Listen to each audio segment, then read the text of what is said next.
আজকে আমি বানাবো একদম অন্য ধরনের একটা রেসিপি, লাউ দিয়ে ডালের একটা তরকারি। এটি যেমন পুষ্টিকর, আমাদের শরীরের জন্য খুবই উপকারী একটা রান্না। নমস্কার বন্ধুরা, ঋতু অফিসিয়াল চ্যানেলে সবাইকে স্বাগতম। আর এই রেসিপিটি বানাবার জন্য আমি নিয়েছিলাম 1 কাপ পরিমাণ মসুর ডাল, আর নিয়েছি লাউ।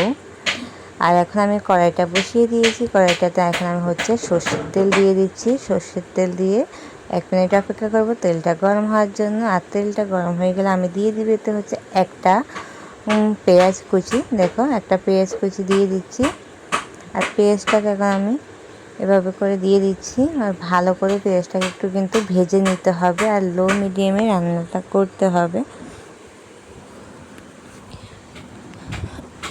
আর এখন আমি পেঁয়াজগুলোকে আস্তে আস্তে একটু করে লো মিডিয়ামে ভেজে নিচ্ছি। আর এতে আমি এখন অ্যাড করে দিব হলুদ গুঁড়ো। হলুদ গুঁড়ো দিয়ে দিয়েছি আমি এখানে 1 চা চামচ হলুদ গুঁড়ো দিয়েছি, 1 চা চামচ আদা বাটা, আর স্বাদ মতো লবণ দিয়েছি, আধা চামচ জিরে গুঁড়ো, আধা চামচ ধনে গুঁড়ো দিয়ে ভালো করে আমি এখন যে ডালগুলো রেখে দিয়েছিলাম ধুয়ে, ওই ডালগুলো দিয়ে দিয়েছি, সাথে দিয়ে ভালো করে সব মশলার সাথে ডালগুলোকে ভালো করে একটুখানি আমি ভেজে নিয়েছি 3 থেকে 4 মিনিট নিয়ে। তারপর এখানে আমি দিয়ে দিয়েছি 1.5 কাপ পরিমাণ জল, ভালো করে যেন ডালটা সিদ্ধ হয়ে যায় সেজন্য। আর দেখতে পাচ্ছি ডালটা কীরকম সিদ্ধ হয়ে গেছে। এখন আমি এতে 1 মিনিটের মতো একটুখানি নেড়ে নিয়ে দিয়ে দিব লাউগুলো। যে লাউটা আমি কেটে রেখে দিয়েছিলাম, ওই লাউগুলো আমি এখানে অ্যাড করে দিব। দিয়ে একটুখানি নেড়ে নেব 2 থেকে 3 মিনিটের মতো। এটাকে ভালো করে একটু মিশিয়ে নেব।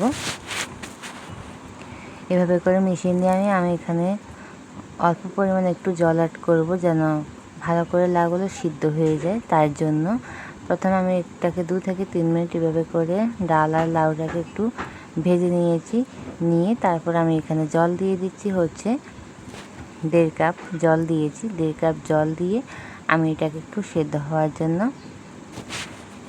রেখে দেব। আর তার আগে আমি এখানে গোটা কাঁচা লঙ্কা দিয়ে দিয়েছি। কাঁচা লঙ্কাগুলো আমি কেটে দিইনি, গোটাই দিয়েছি। পরে এটাকে আমি একটুখানি ভেঙে দেব। আর দেখো এখানে কীরকম হয়েছে, আমার কিন্তু প্রায় হয়ে এসেছে, এখনও কিন্তু হয়নি। তো আমি এখানে দেখতে পাচ্ছ কীরকম হয়েছে। আবার আমি একটুখানি নেড়ে নিয়ে তারপর আমি এখানে আবারও জল অ্যাড করে দিব, লাউটা যেন ভালো করে সিদ্ধ হয় তার জন্য। আর এইভাবে করে কিন্তু আস্তে আস্তে লো মিডিয়ামে রান্নাটা করতে হবে। আর এখানে আমি দিয়ে দিচ্ছি 3 কাপ পরিমাণ জল দিয়েছি। জল দিয়ে একটুখানি নেড়ে আমি এখানে অপেক্ষা করবো আবারও 3 থেকে 4 মিনিটের জন্য। একটু ঢাকা দিয়ে রেখেছিলাম, যেটা স্কিপ করা হয়ে গেছে সরি। তারপরে এখানে দেখো কাঁচা লঙ্কাগুলো যেহেতু আমি গোটা দিয়েছিলাম তখন কেটে দিইনি, ওই জন্য আমি এখন একটুখানি খুন্তির সাহায্যে কাঁচামরিচগুলোকে ভেঙে দিচ্ছি। আর এইভাবে করে আমার রান্নাটা প্রায় কমপ্লিট হয়ে গেছে। এখন আমি এখানে দিয়ে দিচ্ছি একটু ধনে পাতা দিয়ে আবারও 1 মিনিটের মতো একটুখানি জাল দিয়ে আমি রান্নাটাকে নামিয়ে নেব। আর আমার রান্নাটা যদি তোমাদের ভালো লেগে থাকে অবশ্যই সবাই কমেন্টে বলবে। আর দেখো এদিকে আমার রান্নাটা পুরো কমপ্লিট হয়ে গেছে। যদি ভালো লেগে থাকে প্লিজ সবাই কমেন্টে বলে। সবাই ভালো থেকো, সুস্থ থেকো। দেখা হবে আবার নতুন কোনো একটা ভিডিওতে। এতটা সময় সাথে থাকার জন্য সবাইকে অনেক অনেক ভালোবাসা। টাটা সবাইকে।